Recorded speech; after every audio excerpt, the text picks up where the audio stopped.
Hello student. आज हम आपको बाल गंगाधर तिलक के आगे के विचार पढ़ाते हैं। बाल गंगाधर तिलक जो कि राष्ट्रीय आंदोलन के एक प्रणेता रहे हैं। बाल गंगाधर तिलक जो कि उग्रवाद की राजनीति में इनका नाम गिना जाता है। बाल गंगाधर तिलक जो कि एक तरीका से त्रिमूर्ति के रूप में जाने जाते हैं। त्रिमूर्ति में जैसा कि आपको बताया गया था, तीन नेताओं के नाम आते हैं। एक तो इसमें बाल गंगाधर तिलक आता है, एक इसमें पंजाब केसरी लाला लाजपत राय आता है और एक इसमें बिपिन चंद्र पाल आता है।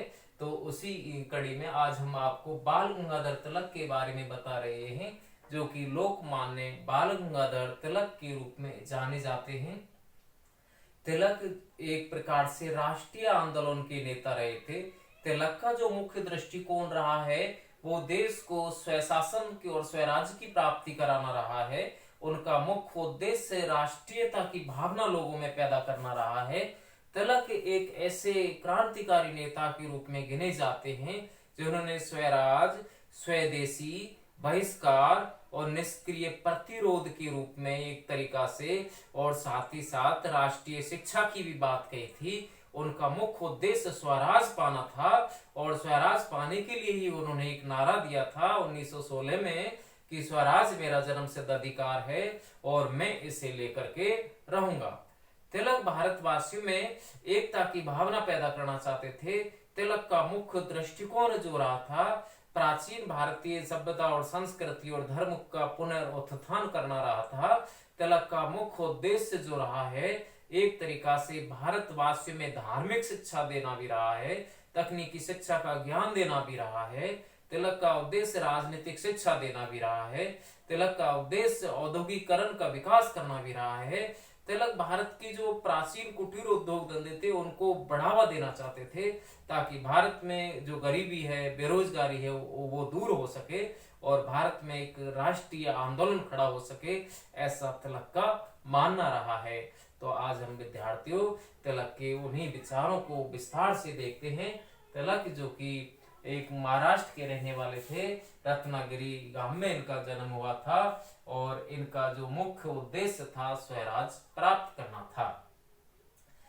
ये गोखले की तरह साध और साधन दोनों की पवित्रता की बात नहीं कर रहे हैं।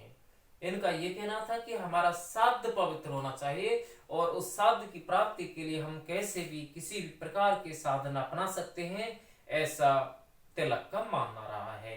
तो तिलक का यहाँ विचार जो रहा है, मुख्य जो लक्ष्य रहा है वो है स्वराज की प्राप्ति करना, कि विदेशी शासन का अंत होना चाहिए, ब्रिटिश साम्राज्य का अंत होना चाहिए। इनका ये मानना नहीं था गोखले की तरह, या एक तरीका से दादाभाई नौरोजी है, गोखले है, दीन सा बादशाह है, ये जो उदारवादी नेता थे, इनका दृष्टिकोण तो क्या था?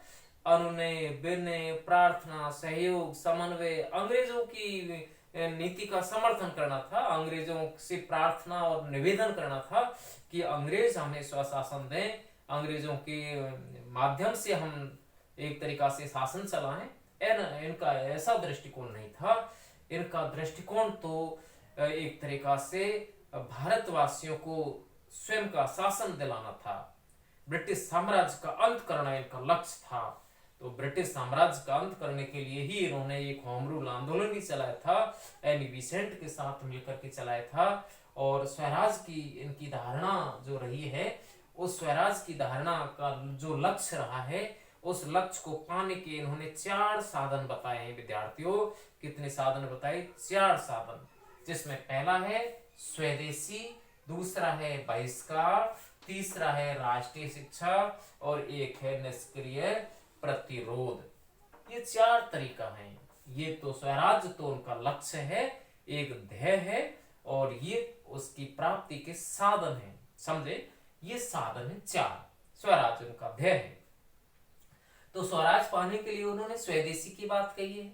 स्वदेशी से मतलब यही है कि हम भारतवासियों में ऐसी भावना और ऐसी प्रेरणा पैदा करें जिससे भारतवासी अपने देश में बनी हुई वस्तुओं का प्रयोग करें, इस्तेमाल करें, और विदेशी जो माल है, विदेशी माल से मतलब ब्रिटेन की जो उद्योगों में बना हुआ माल है या ब्रिटिश जो माल है उसका बहिष्कार करें। ऐसा करने से भारतवासियों में राष्ट्रीयता की भावना आएगी और विदेशी जो वस्तुएं हैं वो यहाँ से हटेंगी या उनका इस्तेमाल नहीं होगा, तो वो भारत नहीं आ पाएंगे।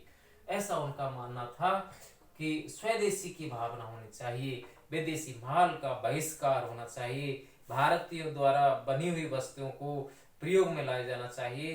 भारतीयों में एक तरीका से ऐसी भावना वो भरना चाहते हैं। दूसरी बात आती है बहिष्कार। स्वदेशी के साथ साथ वो बहिष्कार की भी बात करते हैं। बहिष्कार से मतलब जो विदेशी माल है, वस्तुएं हैं, विदेशी जो भाषा है, इन सब का बहिष्कार करते हैं वो। ऐसा नहीं है कि हम स्वदेशी को अपनाएं और विदेशी माल का हम बहिष्कार ना करें, वो विदेशी माल का भी बहिष्कार करते हैं। जब 1905 में क्या है बंगाल का विभाजन किया तो उसका भी बहिष्कार तिलक ने किया था और उसका प्रतिफल ये निकला कि ब्रिटिश सरकार को बंगाल का विभाजन रद्द करना पड़ा। तो बहिष्कार की बात कर रहे हैं। एक बात यहाँ आती है वो है निष्क्रिय प्रतिरोध।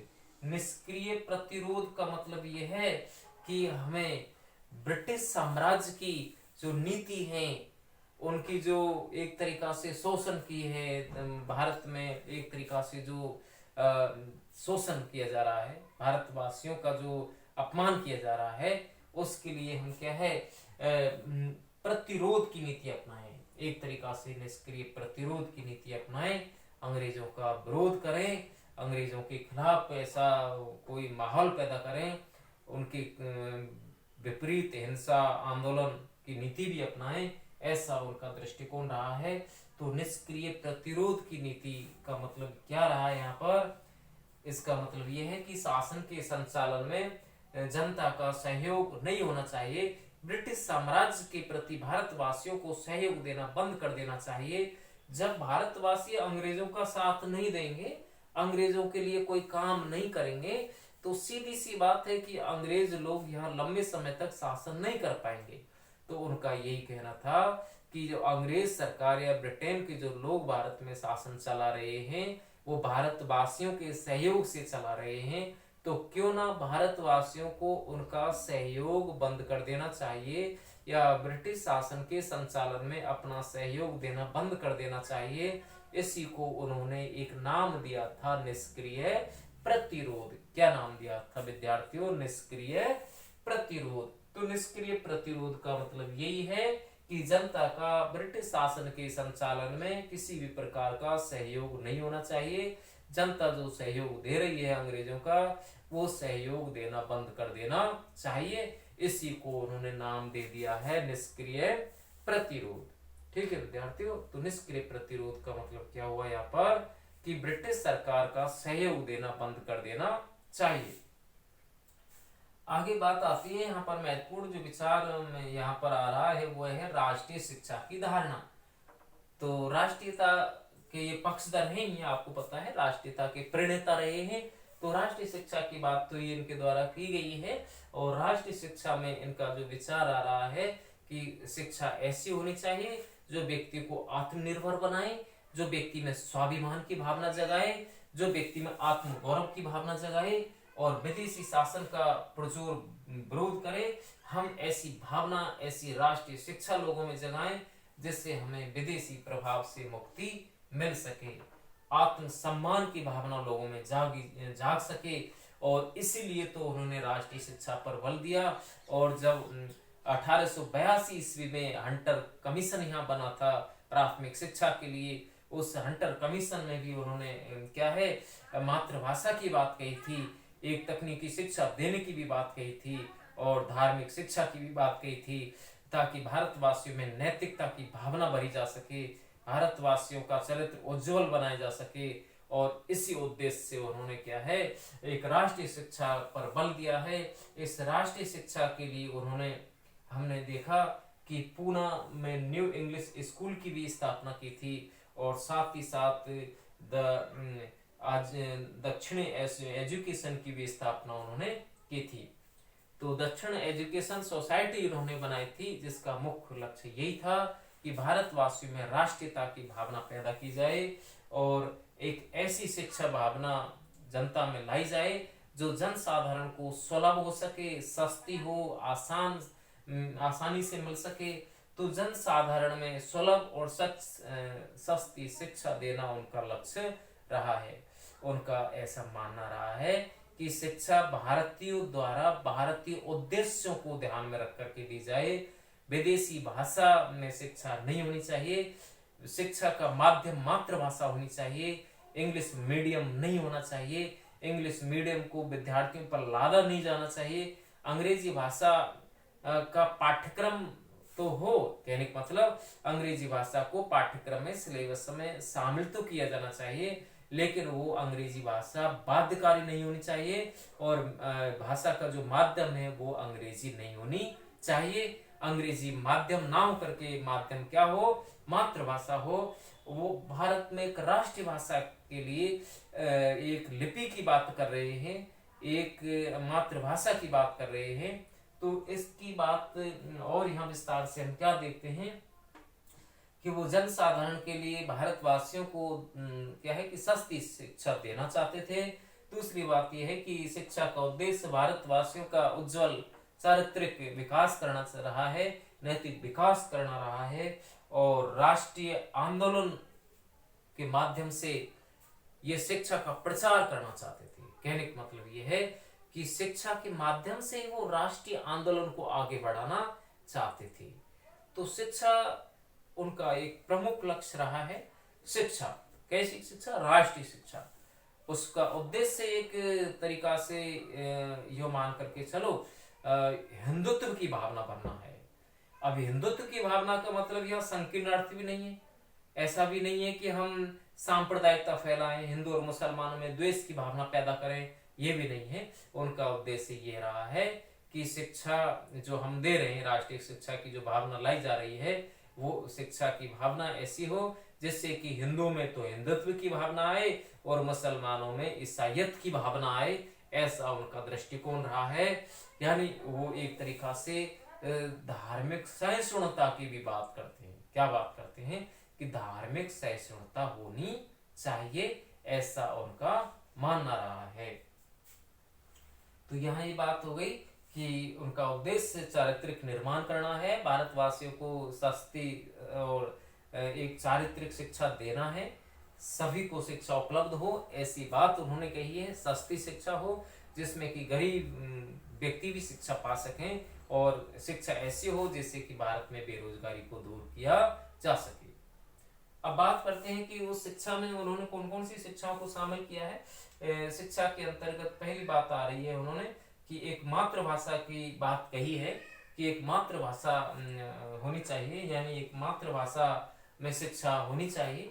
बालक को शिक्षा उस भाषा में दी जानी चाहिए जो उसकी आम बोलचाल की भाषा रही है, जो उसकी प्रारंभिक भाषा रही है, जिस भाषा में बालक पढ़ा है, बालक पला है, बड़ा हुआ है, जो माँ बाप ने एक तरीका से उसको प्रारंभिक जो जानकारी दी है, एक तरीका से वो भाषा बालक की भाषा का, बालक की शिक्षा का माध्यम होनी चाहिए। तो मातृभाषा जिसमें बच्चा क्या है, बोलना सीखता है, माँ से एक तरीका से शिक्षा ग्रहण करता है, उस भाषा में बालक को शिक्षा देनी चाहिए, ऐसा उन्होंने बताया है। तो मातृभाषा होनी चाहिए, एक राष्ट्र लिपि होनी चाहिए। एक राष्ट्र लिपि का मतलब देवनागरी लिपि की उन्होंने बात कही है, क्योंकि भारत आपको पता है विविध भाषाभाषी देश है, विविध लिपि भारत में है।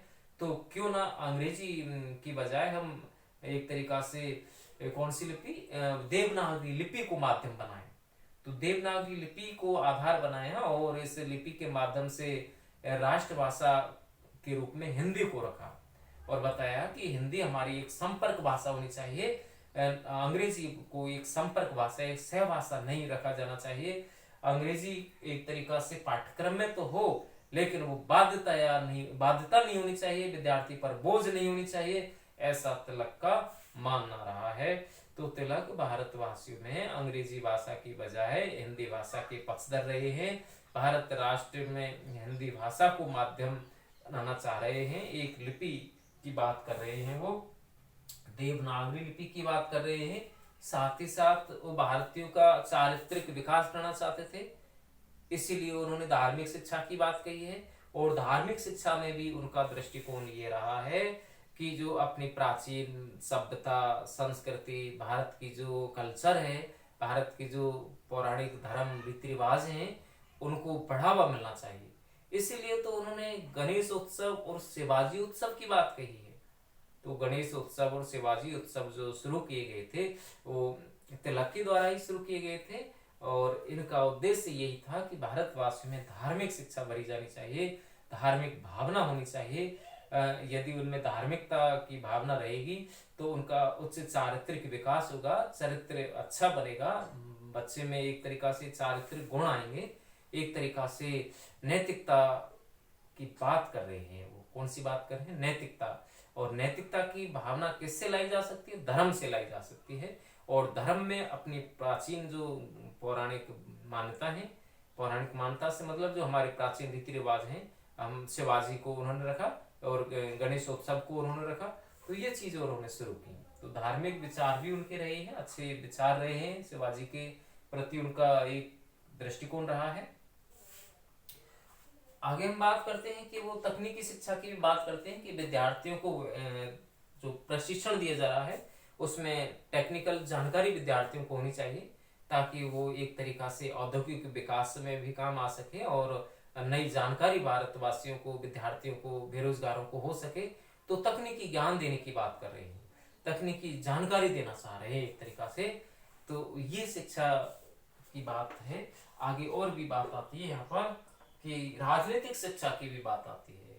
उनका उद्देश्य भारत को राष्ट्रीय स्तर पर स्वाधीनता दिलाना था, और इसके लिए उन्होंने भारत विद्यार्थियों में, भारतवासियों में एक तरीका से राजनीतिक शिक्षा की भी बात कही है कि भारतवासियों को राजनीति के प्रति भी जागरूक बनाया जाना चाहिए। अंग्रेजों की जो नीतियां हैं उनका खुलासा होना चाहिए। भारतवासियों में राजनीति के प्रति क्या है दृष्टिकोण होना चाहिए, और राजनीतिक अधिकार मिलने चाहिए। वोट डालना है, चुनाव लड़ना है, अंग्रेजों की जो नीतियां हैं ना वो उनका बहिष्कार होना चाहिए। तो ये बात यहाँ आ रही है कि वो देश को एक स्वाधीन, आत्मनिर्भर एक देश बनाना चाहते थे, और इसके लिए उन्होंने राष्ट्रीय शिक्षा की बात कही है, स्वराज की बात कही है। स्वराज तो उनके मुख्य लक्ष्य में रहा है, इसीलिए तो उन्होंने एक नारा दिया था, स्वराज मेरा जन्मसिद्ध अधिकार है और मैं इसे लेकर के रहूंगा। तो यहाँ तिलक का जो दृष्टिकोण रहा है वो मुख्य रूप से साध और साधन की पवित्रता पर नहीं रहा है। उनका ये कहना है कि हमारा साध पवित्र होना चाहिए, चाहे उस साध की प्राप्ति के लिए हम कैसे भी साधन अपना सकते हैं। अंग्रेजों को यहाँ से भगाने के लिए हमें हिंसा का भी सहारा लेना पड़े तो इसको वो गलत साधन नहीं मान रहे हैं, अनुचित नहीं मान रहे हैं। तो हिंसा, हड़ताल, बहिष्कार, ये नीति उनकी रही है। तो इनकी जो नीति रही है अंग्रेजों को यहाँ से भगाने की रही, स्वाधीनता दिलाने की रही, राष्ट्रीय से आंदोलन बढ़ने की, भारतवासियों में राष्ट्रीयता की भावना बढ़ने की रही है। तो यहाँ आज हमने तिलक के बारे में विचार देखे कि तिलक एक राष्ट्रवादी नेता रहे हैं, राष्ट्रवाद के प्रणेता रहे हैं। वो साध को पवित्र बनाना चाह रहे हैं, साधन कैसे भी हो इनका ऐसा मानना है। हमारा साध अच्छा होना चाहिए, लक्ष्य अच्छा होना चाहिए, ऐसा तिलक का कहना है। तो यहाँ हमने तिलक के स्वराज, स्वदेशी, बहिष्कार, राष्ट्रीय शिक्षा के विचार हमने देखे। धन्यवाद विद्यार्थियों।